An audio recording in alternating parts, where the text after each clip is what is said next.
Welcome to the seventh Mega Disaster Forum in the series. My name is Susan Kiefer. I'm a geology professor, and with the help of the Center for Advanced Studies, started this initiative a year ago. Fortunately, conceived of it, I think it was the week before Katrina. And so we've had forums on the interface between science, policy, and human behavior that have covered Katrina, the Pakistan earthquake, the Rwandan genocide crisis, the tsunami, gender, race, and solidarity, urban geology in Rome, and the eruption of Santorini volcano, and did it cause the end of the Bronze Age? And we're, with the increasing participation of Robert McKim, the head of religious studies, we're offering a course in the science and ethics of sustainability that met upstairs for an hour and a half before this. That is cross-listed in 4 departments, CAS, honors program, geology, and religious studies. So I'd like to introduce today's speaker and be brief because I've heard part of this talk and I think we're really excited to get to it. Professor Amy Gajda is a professor in both the law school and the communications college, and she's on NPR. She's on television, radio, and writes for the newspaper. I think most of you know that. She did her law studies at Wayne State and Georgetown, and she's particularly well known for an opinion piece that she wrote for the New York Times on campaign finance practices that became the subject of a 60-minute investigative report. And she's going to talk to us today about the topic of how global warming made it from reports to the cover of Science magazine, to the cover of Time magazine with a polar bear on the ice, to the cover of Vanity Fair, and up to date as of the last weekend. Professor Gajda.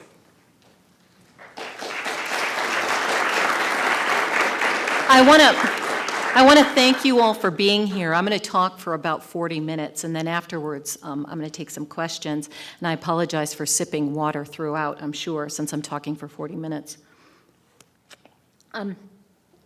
It was spring 2006, and the popular magazine Vanity Fair caused a sensation. This time, it was all about the magazine's cover, featuring a bevy of celebrities grouped in a purist natural setting. But the March issue of Vanity Fair was sensational for a typical Vanity Fair reason. It used push-the-envelope provocative pictures of movie stars to interest potential newsstand buyers. This is, after all, the magazine famous for a nude, pregnant Demi Moore on its cover. 2 months after this cover, featuring Scarlett Johansson and Keira Knightley, along with a fully dressed Tom Ford, Vanity Fair again caused headlines. This time, it was because of what Vanity Fair called its special green issue. The May 2006 Vanity Fair featured mega movie stars Julia Roberts and George Clooney, and mega politicians Al Gore and Robert Kennedy Jr., all in green, posing in front of a green backdrop and beside green mossy plants. The headlines warned that global warming was a threat graver than terrorism and called for a new American revolution. Suddenly, as communications scholar Robbie Cox has noted, the tenor of coverage of environmental concerns in mainstream publications had changed. The press release offered to media at the time from the magazine boasted that the green issue showed Vanity Fair's increased commitment to reporting on the threat to our precious environment. But it was the cover that drew a lot of attention. One reviewer called it a Sierra Club's production of A Midsummer Night's Dream. And you can almost imagine that if you disregard the Boston Strangler story near Kennedy's foot. I'm going to be focusing a lot of my talk today on the Vanity Fair cover, the green issue, because it shows 2 major trends in coverage of global warming, sustainability, and environmental issues. First, it links celebrities to the green movement. Second, it's an example of the new biased coverage of global warming issues. Both trends have positive and negative aspects. More about all that later. First, some background on Vanity Fair itself, how this issue came to be, and this issue's relevance in a popular societal sense through the words of others.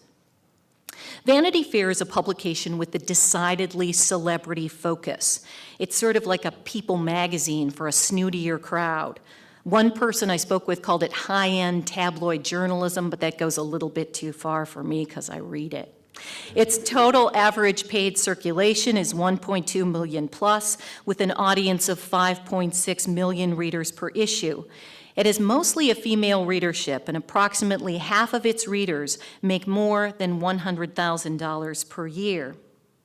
This particular issue, the green issue, sold 385,000 copies on newsstands, which puts it just about average for the year. Only the issue featuring Johansson, Ford, and Knightley that I showed you first sold significantly more in the first few months of 2006, and I'll leave it to you to figure out why. The author of the lead article in the green issue told me that a publication in Vanity Fair means that the topic reaches the average person, the mass market. In addition, all the elites read it in important cities like Washington, D.C. and New York. This, he says, is much better coverage than he gets when he writes for the more politically oriented magazine, The Nation, and therefore he thinks that a piece here has greater impact. And the impact of the green issue was significant. Overwhelming might be a better word. Vanity Fair editor Graydon Carter wrote that he had never before experienced anything like the public reception to the green issue, and that people actually stopped him on the street to tell him how much they appreciated the coverage. Suddenly, in Carter's words, green was sleek and modern and not like the old movement in the 1970s that featured hair shirt, wood-burning stove sensibilities. All thanks to Vanity Fair. If anything, this new focus on sustainability and global warming, promoted and some would say led by Vanity Fair, attempted to distance itself a bit from the old days of environmentalism. Many favorable reviews pointed out differences between old tree huggers and hippies and the new opposite coolness about environmental concerns. One consultant quipped that the green issue meant that the green people met the beautiful people, as if one could never before be both. Vanity Fair, it was said, manifested greening beyond a narrow niche and into America at large.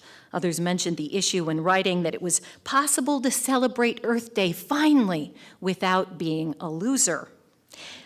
Vanity Fair is, after all, the barometer of the coolest trends in the eyes of the Toronto Sun, at least. And a museum curator in Washington, D.C., who opened a new exhibit on environmentally friendly architecture and design a few months ago, pointed to Vanity Fair as proof that the green movement had gone mainstream and that his timing was spot on. Here are just a few quotes from publications this past summer that linked Vanity Fair's coverage with a turnabout in environmentalism. One of the hottest issues at the moment is the environment, and that Vanity Fair's message to its sophisticated readers was that going green was glam. Another supposed that all this coverage of green issues meant that voters' attitudes toward global warming were changing.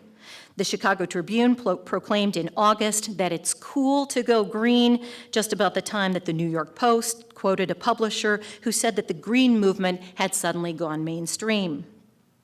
The Toronto Sun punned that global warming is hot right now.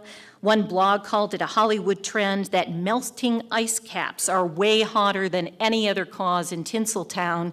And the Denver Post suggested that Vanity Fair's green issue signaled a tipping point in the United States, showing that Americans could now grapple with the reality of global warming. You might be wondering what led to this star-studded fashionable sensation, one that at least one expert suggested might help activists lighten up a little.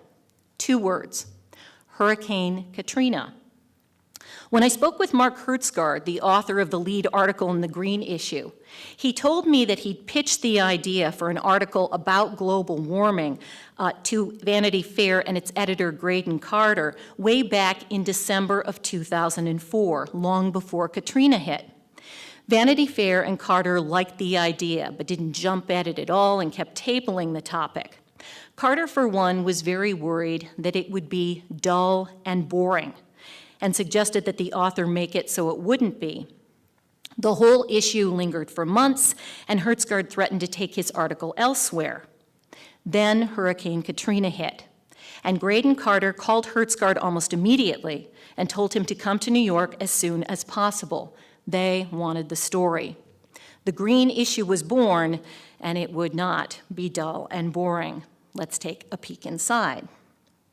This is Graydon Carter's note from the editor. It calls green the new black. It's critical of the president's policies on the environment and says that global warming is a climate crisis. Carter promises that Vanity Fair will now begin increased coverage about threats to our precious environment. The article by Mark Hertsgaard is titled "While Washington Slept," and says that tactics on the right helped global warming get labeled a liberal hoax, even as science recognized its danger. This is a manipulated photograph accompanying Hertsgaard's article. It shows New York underwater, suggesting that if temperatures climb 2 to 3 degrees Celsius, well, it'd have little of Manhattan left but the skyscrapers. There's also an essay by Al Gore titled "The Future is Green," calling global climate change a crisis and comparing two Chinese symbols, one for danger and one for opportunity. Following Gore's essay are photographs of those people Vanity Fair editors believe are doing good work for the environment. There's the governor of California, who ordered a reduction in greenhouse gases by 25% by the year 2020. Actor Edward Norton is credited for his idea to offer one solar-powered system to the poor for free for every solar-powered system sold to a celebrity. So far, at least 77 systems are on their way to the less fortunate. The Reverend Richard Ciszek is profiled for his work with evangelical Christian churches. Though he doesn't fit the green stereotype, Vanity Fair notes he still cares about global warming and uses Bible passages warning that God will destroy those who destroy the earth. There's a feature on green architects and green designers who work to make housing and other buildings more environmentally friendly. There are several more featured, including environmental groups and single individuals. And there are other articles too, those that are more typical Vanity Fair fare, like the one on Susie, fashion model and actress. We learn that she never gave a fig for the glitter and glamour, but found her greatest happiness at home. There's also an article about the author's encounter with the Boston Strangler, who before and perhaps during at least one of the murders worked as a laborer on the author's property. Finally, there's a separate pull-out section on travel. Why not China or some other exotic location this year? And with that and more within the green issue, Graydon Carter promised that Vanity Fair would increase its reporting on environmental threats. Plus, once he recognized the issue's impact generally, and it received a lot of coverage just because of its atypical topic and the all-green cover featuring celebrities, he promised a second green issue for 2007. You may have all realized by now that Julia Roberts and George Clooney are basically only cover models meant to lead to increased newsstand sales. There are only a few paragraphs on each inside, lauding them for helping the environment. George Clooney drives an electric car and is working to stop our dependence on oil. Julia Roberts, it says, recycles grocery bags, uses a metal coffee cup, and drives a hybrid car. If Julia Roberts can do it, the on-the-cover article begins, so can you. Now, one single issue of one single magazine can't shape public opinion, but it can help to add to a momentum that started in fall of 2005 after Hurricane Katrina. Hurricane Katrina, in fact, might be called the perfect storm for environmentalism, and it wasn't just Vanity Fair and Graydon Carter that sat up and took notice. Time, as Sue mentioned, just a few weeks ahead of Vanity Fair, published this issue, featuring a polar bear on a melting sheet of ice. The headline suggested that we all be worried, very worried. This cover, by the way, was criticized this summer by an environmental reporter for the New York Times for being way too sensational for good journalism. Elle Fashion magazine published a green issue in spring 2006, printed on paper that was partially recycled. Newsweek's July 17th issue was titled The New Greening of America and explained that from politics to lifestyle, saving the environment was suddenly hot. Business Week Small Business got into the act in summer 2006 too and asked whether small business owners needed to be green, suggested green strategists, and wrote that demand for all things green is soaring. Time issued a special extreme nature publication in the summer. It focused more on weather catastrophes and featured you-know-what on the cover. National Geographic in August also featured killer hurricanes and followed up in October with an issue highlighting the places around the world that we must save. As Newsweek posted on its website to explain its greening focus in July 2006, all over America, a post-Katrina future is taking shape under the banner of sustainability. Katrina and sustainability linked once again. Recent post-Katrina polls show an increased awareness in the United States about environmental issues, and I'm going to share with you just a few. An LA Times Bloomberg poll in late July and early August showed that 57% of Americans believe that the environment is more important than economic growth, and 73% believe that global warming is a serious problem. An NBC News Wall Street Journal poll last June showed that 59% of Americans believe we must take immediate action, or at least some action, to better the environment. The number of those who believe immediate action is necessary was up 6% from 1999. And a CBS New York Times poll from last spring showed that 41% of folks had heard a lot about global warming and that 66% of them believed it was causing a serious problem right now. Indeed, just last week, one of the scientists who worked on the United Nations report on global warming said this: "There seems to be a real shift in public attitudes toward a focus on climate change," which brings us back to Vanity Fair and the green issue. Again, there are two highly relevant things about this particular magazine's foray into environmentalism. One, celebrity involvement. It's not that it hadn't been done before, of course, but it had just rarely been done with this much exposure and excitement. When the green issue came out, Breathless Environmental and other websites gushed that the green was super cool, and average Americans listened. Plus, the celebrity cover photos led to more magazine sales, and otherwise disinterested eyes would fall upon the articles within the magazine that contain the cold hard facts on climate change. That's the power of celebrity. As one example, Toyota absolutely credits movie stars Cameron Diaz and Tim Robbins as starting the whole Toyota Prius movement.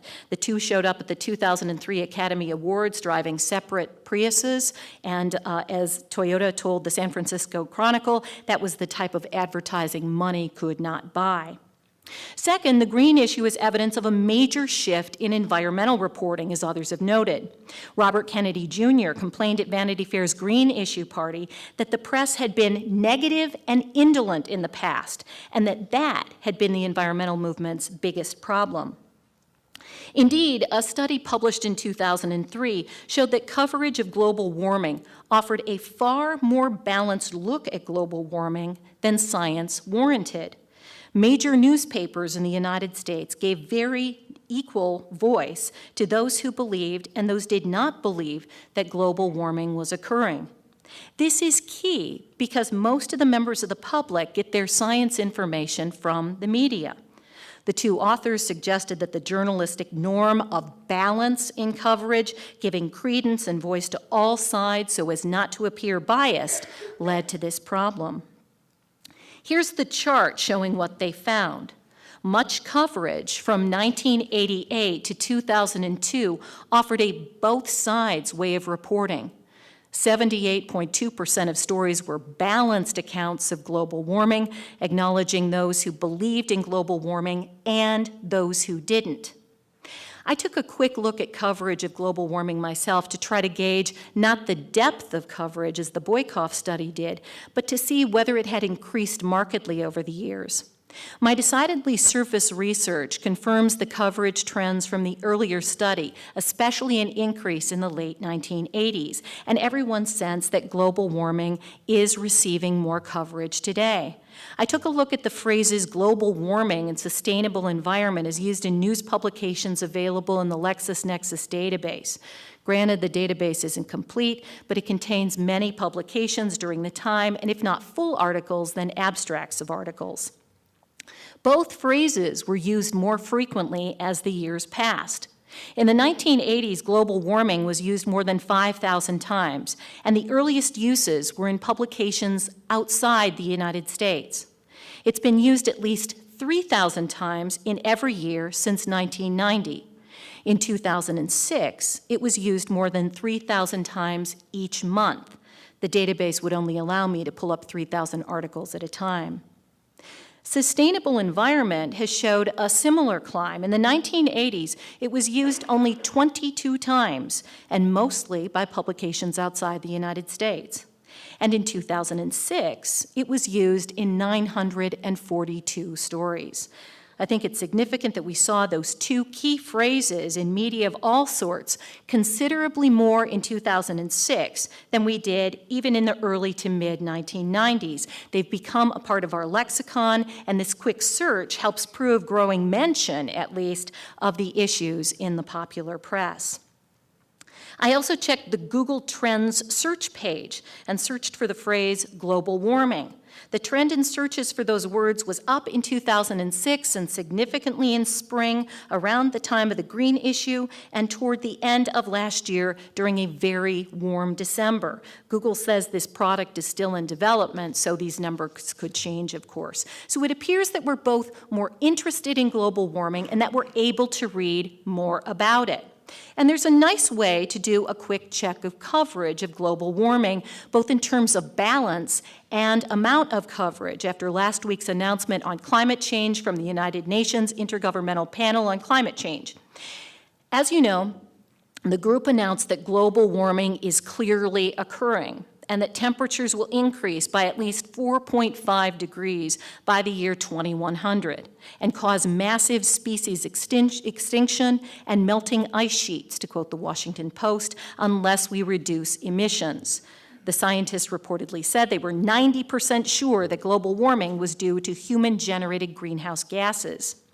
In the days leading up to last Friday's announcement, several news organizations previewed that report. The day before its release, significantly reaching a very broad national audience, Larry King Live's program for the day was tantalizingly titled, "Could Global Warming Kill Us?" His guests included politicians, an accomplished Weather Channel meteorologist, and Bill Nye, who calls himself the science guy and does science programming for children, but is also a member of the Union of Concerned Scientists.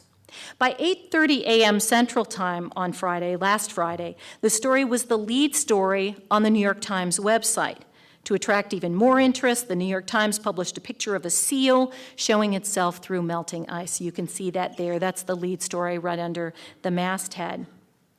The story was also one of the leads in the Washington Post, on the Washington Post website.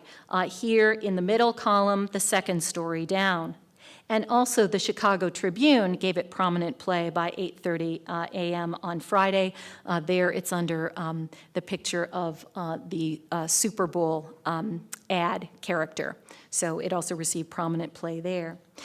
In balance terms, in its coverage, from what I was able to read, the New York Times did not give any voice to the small minority of scientists who did not believe in global warming. The Washington Post and the Chicago Tribune did, but the Post included only a few words, while the Tribune gave them greater voice. The Los Angeles Times published a full story titled, "Deal with Warning, Don't Debate It, Scientists Warn," and it did not quote those who would debate it. In terms of coverage, let's take a look at where newspapers in the United States and around the world put the story. Major newspapers put it above the fold as a major news story. These included the New York Times, the Washington Post, and the Chicago Tribune. Here in the New York Times, you can see it's the lead story right under the masthead to the right of the picture of the devastating tornadoes in Florida.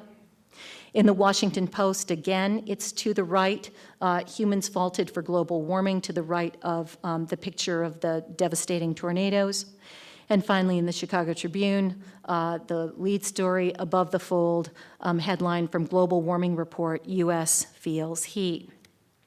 Most papers also had the story on the front page, but placed it either just below the fold or decidedly below the fold. And I can show you some of those. This is the Boulder paper. You can see it got very nice play there. The Dallas Morning News in the middle column here, an above the fold story, we're creating a different planet. This is from the Salt Lake City Tribune. Take a look at that headline right below the fold, grim outlook for climate, with a lot of nice art to accompany that story. The Pittsburgh Post-Gazette linked the story with the tornadoes. For 100 years, in 100 years, it may be balmy here in February, says the headline. Same thing in the Baltimore Sun, a warmer Maryland will be wetter, right below the devastating tornadoes in Florida. The Boston Globe has its story on the lower right, again with three photographs. The Houston Chronicle plays the story below the fold to the left there in a smaller story. Severe heat and drought predicted for Houston. So it's interesting that all these, many of these newspapers seem to localize the story. The Los Angeles Times has the story. There's that headline I told you about right below the photograph, deal with warming, don't debate it, scientists warn. San Francisco Chronicle has a large story on it, again, below the fold. And then I also looked at several newspapers outside the United States. Many of these led with a global warming story, and several of them, including papers in Canada and England, not only reported the story, but had as many as 8 sidebars or smaller stories on various aspects of the report. This is the lead story in the Sydney, Australia paper, World Wakes to Calamity.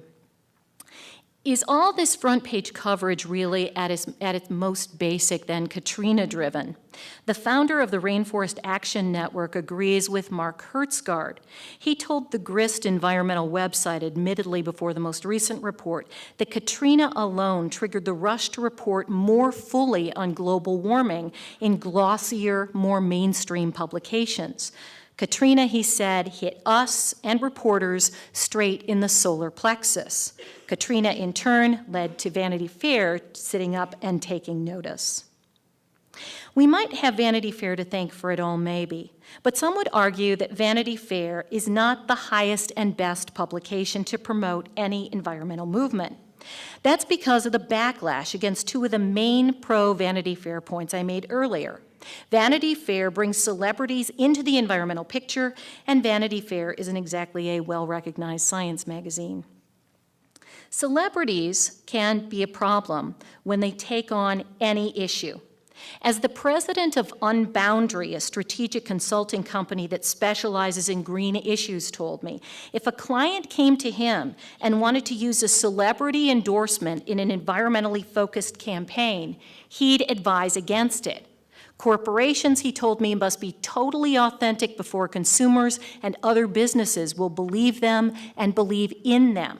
It's the same thing with movements. The motivation is misconstrued. So celebrities are criticized or at least questioned for supporting environmentalism. All they want is media coverage, some believe. Or people think that celebrities do this all for the money. Once you have those sorts of concerns within the public, the movement's authenticity evaporates.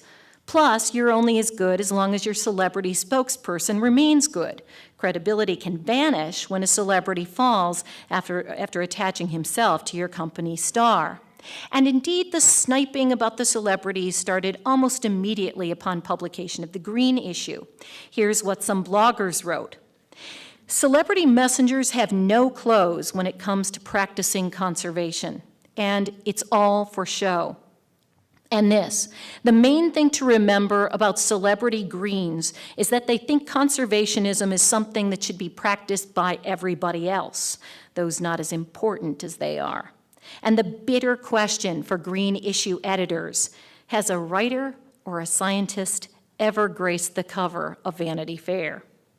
The New York Post questioned specifically how often Julia Roberts takes a private plane in her travels. It also criticized her for being a passenger in an SUV while performing on Broadway. Other publications have been similarly critical. The Washington Post published a column that started this snide way. Brad Pitt, what does he want from us? Save Africa, save New Orleans, save the planet. But we're not like you, Brad, not as able, so show us. ABC noted that the celebrities in the green issue were a strange mix and not the best role models because they often had trouble living up to their image. Even Graydon Carter, it was said, bought a champagne-colored Lincoln Navigator SUV last year. As the president of Unboundary would tell you, that's the trouble with any endorsement. Once an endorser takes a stand, the public infers that the endorser must be an exemplary citizen and won't credit them for little things like driving a Prius or recycling grocery bags. Instead, they'll focus on one hypocritical act. It's better to focus on progress and not perfection, he says, or we'll never get there. As an aside, he believes that it's not the media or celebrities leading the way on environmentalism, but companies that are working behind the scenes to clean up their ways of doing business, finding that it saves them money and gives them gold stars in the minds of other companies. That change isn't a cosmetic one, he said, it's systemic, and the population will catch up very soon. Another reporter I spoke with who's been trying to make environmentalism posh in Great Britain for many years suggested that the whole celebrity thing in Vanity Fair's new environmentalism styling won't be good in the long run because it's far from inclusive.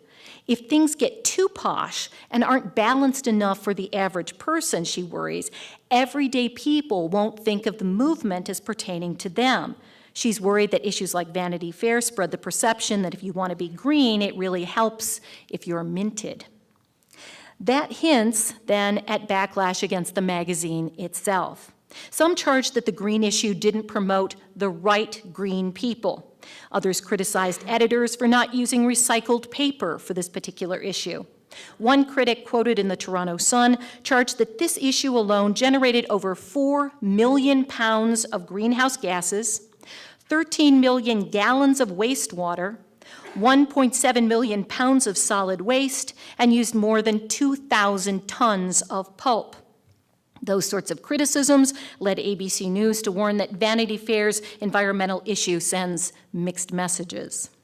Still others criticized Graydon Carter for promoting Al Gore, a person he admits he'd like to see as president. We should be aware of slick propaganda that purports to speak for science, one wrote, but in reality is only a campaign commercial. And finally, there's the consumerism inherent in a magazine like Vanity Fair, something that goes against green principles. As one critic put it, Vanity Fair has always celebrated the joys of consumption. And let's take a look at some of those, shall we? This is an ad for sunglasses. This is an ad for Chanel purses. This is an ad for a jewelry store. This is another ad for a jewelry store. This is an ad by GM. Please note that it promotes 3 separate SUVs, the Escalade, the Hummer, and the Suburban. This is an ad for Lexus automobiles.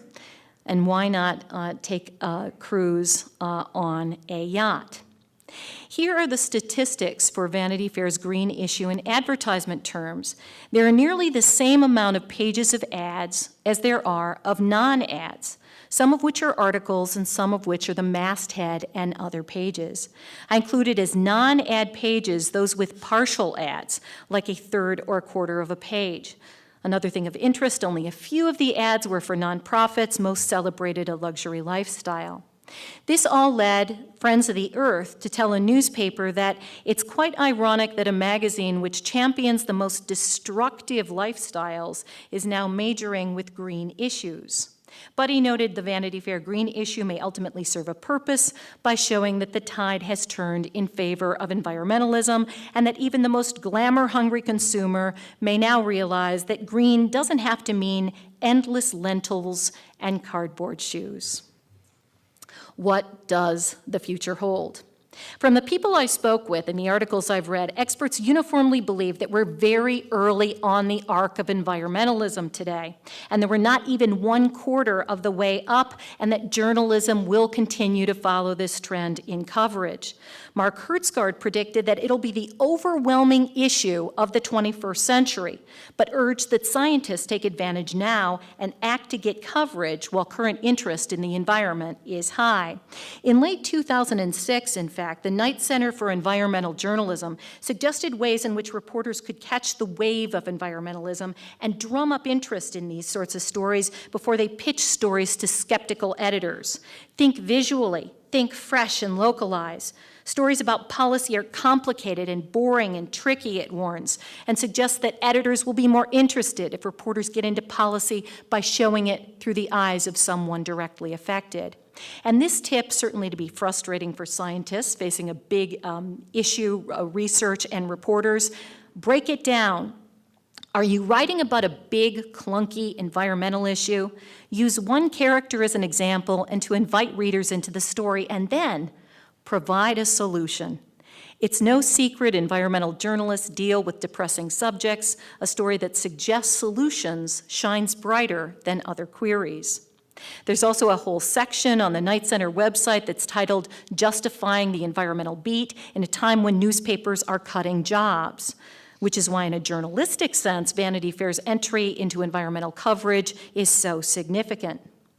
Financiers seem to be sensing a momentum too. The Washington Post reported in April that Bill Gates and others are betting on alternative fuels and other environmentally friendly products, and that other investors aren't far behind. And the New York Times reported just a few days ago that the Silicon Valley today is rebounding because there's been a huge increase of investment in what the paper called clean environment technology. More concrete examples that show a Vanity Fair, perhaps even a Vanity Fair-led sort of trend. There's a new magazine that'll come out in just a couple of months called Verdant. It promises to be the highest quality magazine available anywhere about green products and activities. Editors write that the need for reliable green information has now reached a tipping point as green becomes mainstream, and that Verdant will meet that need. Verdant shows the poshness of the movement today with articles on organic wines, antiques, and luxury, environmentally conscious vacations. You've probably also noticed the greening of advertising. Public relations firms that specialize in green campaigns like Unboundary are blossoming. This is an ad featuring Kermit the Frog who suggests that it's now easy to be green. This was one in Vanity Fair's green issue, by the way. The Weather Channel has a new program that focuses on climate change. It's called 1 Degree. When I first looked at it a few months ago, it featured a grinning Julia Roberts on its homepage with the headline, Celebrities, Big Money, and Oil. The website was designed, it says, to engage us in an ongoing discussion about climate. Its subhead is, 1 degree can change the world. And its symbol, which I tried unsuccessfully to download, is a melting earth. HGTV, a home and garden network, has a new program called Living with Ed about actor Ed Begley Jr., a man they call the greenest man in Tinseltown, and his wife, who isn't so green, and their tiffs. Ed offers 10 tips for greener living on the Living with Ed website. HGTV promotes Living with Ed as the first of its kind reality green show. Another signal that the future will be greener and more environmentally aware, perhaps. In early summer, I found it significant that the homepage on MySpace, an internet site where teens and young adults connect, featured an advertisement for an inconvenient truth. Meanwhile, the environmental reporter I spoke with in Great Britain told me that she just served as a judge for a reality television program in which she had to choose the greenest family in a competition among 4. Watch for that to leap across the pond, and you'll know that we've gone truly green. But things still aren't completely resolved. At the end of the summer, just as we were lauding new biased coverage by environmental reporters regarding global warming, we capped off what could be called, in my summer travels at least, a global heat wave. USA Today covered the heat wave on the first page above the fold, but global warming was mentioned only in a box below the fold and not as a story itself on the front page. In fact, you had to go to the D section and then turn to page 6 of that section for the story on global warming. This shows, of course, that not all coverage attempts a significant link between weather events and climate change. It may even show a hesitation depending upon the story behind both stories. And even in coverage of last week's announcement about global warming came articles like the one in the Atlanta Journal-Constitution. This one dampened the impact of the report just a bit by pointing out that Georgia wasn't getting warmer, but was actually getting colder. It quoted an engineer from the University of Georgia who said that they used to be able to grow citrus crops in Georgia. The temperatures in the state had cooled, not warmed in the 1900s, and that climate change was a natural variation. And remember Larry King? He included in his panel of experts a professor at MIT who authored editorials for the Wall Street Journal titled, "There is no consensus on global warming and climate of fear." So King, too, gave voice to what is becoming a very small minority of scientists. Bill Nye put it at 100,000 to 1, those scientists who believe that global warming is occurring, 100,000, to those who don't, 1, although the professor strongly questioned those numbers. Meanwhile, Vanity Fair has moved on. Since the green issue, it once again got major coverage for its cover featuring Tom Cruise and Katie Holmes with their baby on the cover. And last October, it went back to George Clooney, one of the green celebrities. But it didn't lead with his environmentalism. Nope, this time George Clooney is introduced to us as the perennial bachelor prankster with a fabulous gift for bull. It isn't until the very last paragraph that the article explicitly mentions anything about his work to save the environment, and then, as in the green issue, it's all about his cars. Meanwhile, other celebrities are jumping on the greening concern for global warming bandwagon. According to the Associated Press, actor Leonardo DiCaprio posted a question about environmentalism on a website, encouraging people to share their tips. The story began, "Leonardo DiCaprio knows global warming is a problem, and he wants answers." Prince Charles, according to CNN, will cancel his traditional skiing vacation this year to lessen his carbon footprint on the world. And perhaps the biggest weather-related celebrity of them all, a creature with his furry finger on the pulse of society, Punxsutawney Phil, added global warming to his forecast this year. Here's what he said in a press release. "Global warming has caused a great debate. This mild winter makes it seem just great." He predicted, not surprisingly, given the trend toward the acceptance of global warming, and early spring. Thank you all very much.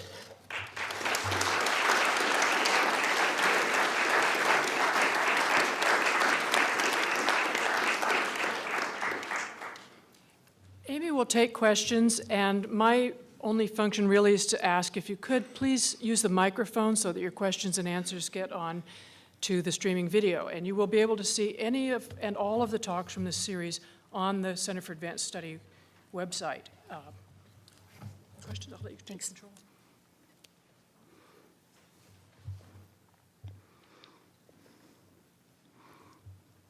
The global warming story that I found most impressive that you didn't comment on was the one of about a dozen CEOs that came out. Yeah, you're right. You're right. That was key. Yeah, that was very key. And that was what, about 4 months ago?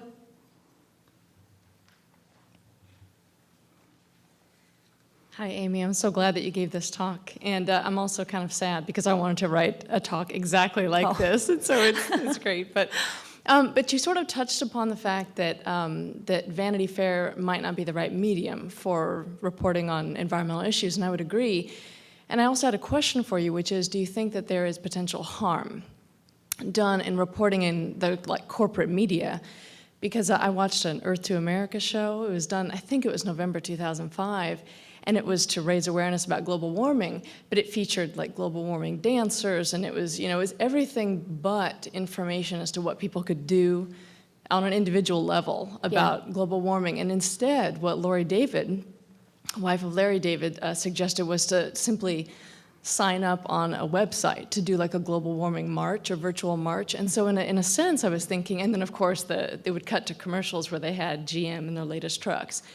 So it gave a mixed message, and I was actually wondering if you think it might hurt, because then people would sign up and they'd be marching without even knowing, they could be driving their SUV and marching at the same time. So. I would say it's a very good thing. So I think that the coverage in Vanity Fair is a good thing, despite what everybody else says about celebrities and that sort of thing. I think it really did, and a lot of people I spoke with said it really pushed the issue out into the public, and that for the first time, when they see a magazine like Vanity Fair that is generally so trendy, I think people still appreciate magazines like that, and so I think the coverage itself is not a bad thing. It's not going to, they're not going to, that's what I found so funny about the suggestion that scientists come up with a solution for global warming and then just include that when they talk with reporters, because, we want good news. We want good news, and that's a really difficult thing to do. So I think that even a sprinkling of interest has got to be a good thing within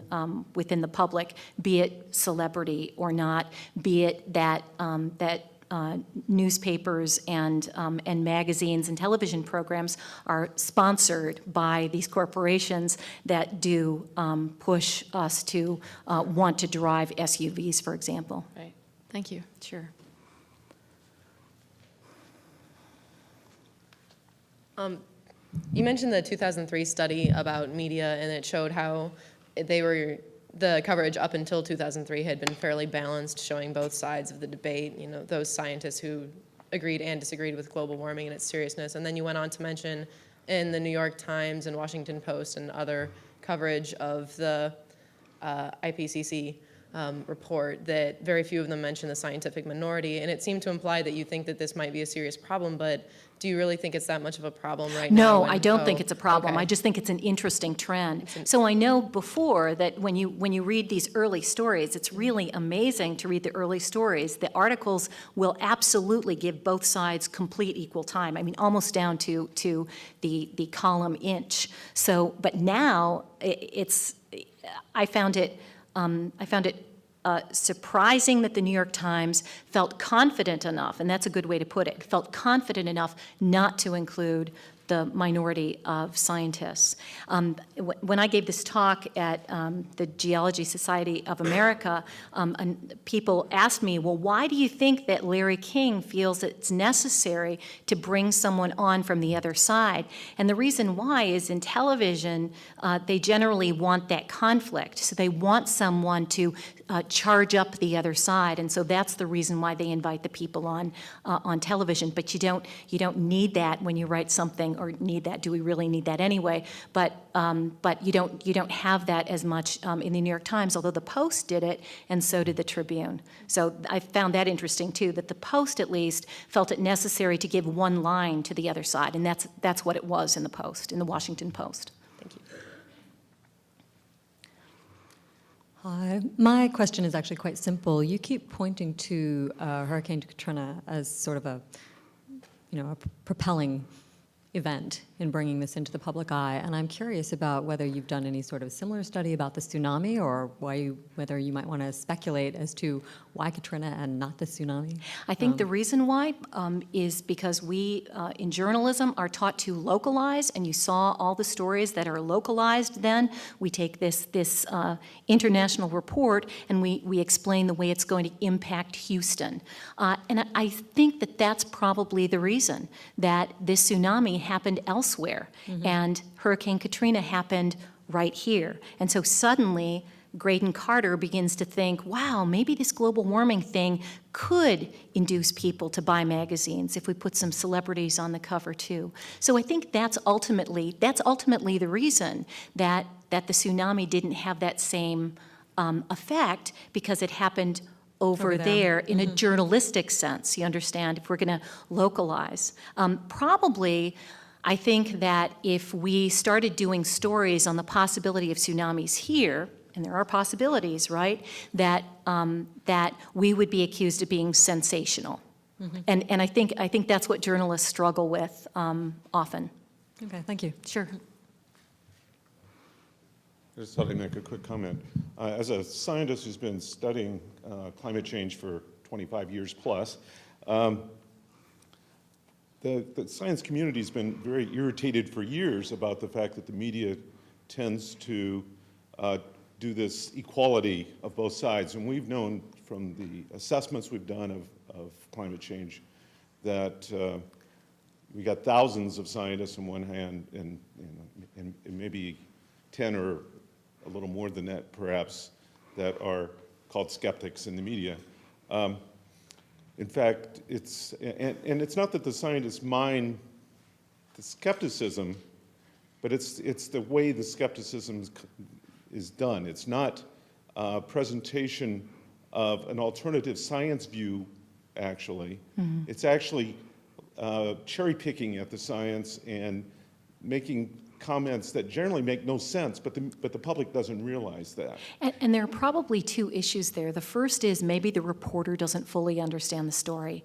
When we talk about these people like Mark Hertsgaard, who writes for Vanity Fair, that story, he's going to understand the story. He fully understands the story, and you've got a lot of excellent journalists out there who do that. But some new journalists may not have that full understanding, and so may report the story inaccurately for that reason.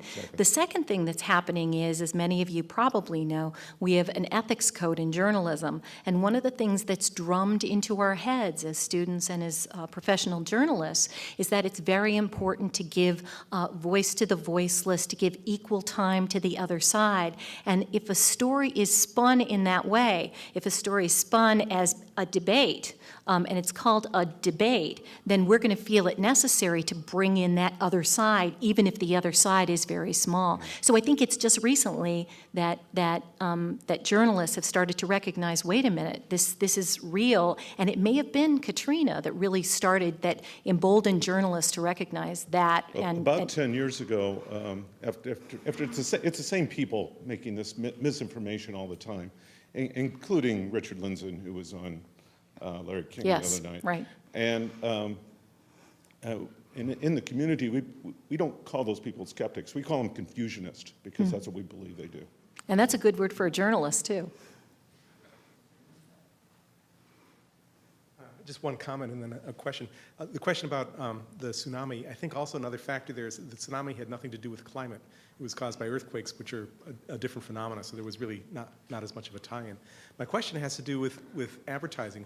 Wouldn't another gauge of the transformation that you've been describing be manifested by a shift in the style of advertising to greenness? And No, have you done statistics about that? No, I haven't done statistics other than talking with people informally about it, and that's what they've said too, that because they believe that fundamentally the companies are the ones changing, they recognize that other companies want to see this environmentally conscious material and practice within companies. So everybody wants to see this. And so that is indeed what's happening, anecdotally at least. So I haven't looked at the ads, but the people from public relations firms have told me that indeed that's exactly what's happening. More so, at least at this point, from company to company, but they believe it's just a matter of time before we see Kermit the Frog a lot in ads. You spent quite a bit of time studying the media response. Do you have any feel for the degree to which the media influences our representatives in Congress, in the new Congress? Does that carry over to them, or are they mostly driven by other factors? I think that's a great question. I haven't looked at it. My gut is that, yeah, it's very, they're very responsive to that.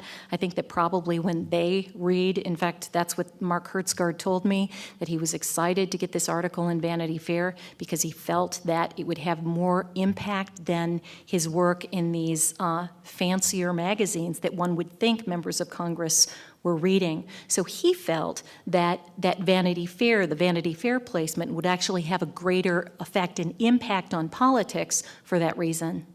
My guess is it's too early now to do a quantitative study. Yeah. But maybe a year from now, you or one of your students could give us a talk about Oh, yeah, that's a whether great idea. Congress has really changed. Yeah. Thanks. Sure. Could I ask maybe the last question, and then we'll thank Amy? And this is a question that came up at the GSA meeting. Apparently, the number of full-time science reporters is being cut back in the media. And that was a concern because there were relatively few that could afford, the New York Times being one. Do you see any reversal in that trend? No.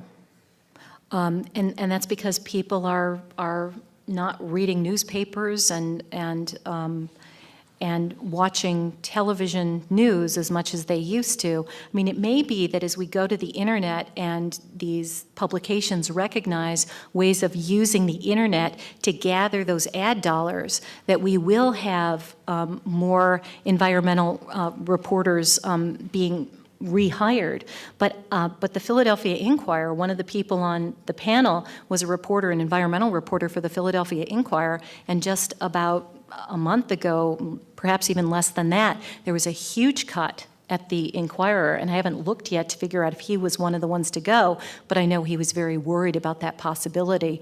It's a business decision, and that's why the more we can, I guess, inform reporters who have more of a general beat, the better off we'll be about these issues, the coverage of these issues. I'd like to thank Amy again, and I'm sure she'd take some questions up here informally, and thank you all for coming. Yeah, thank you very much for coming.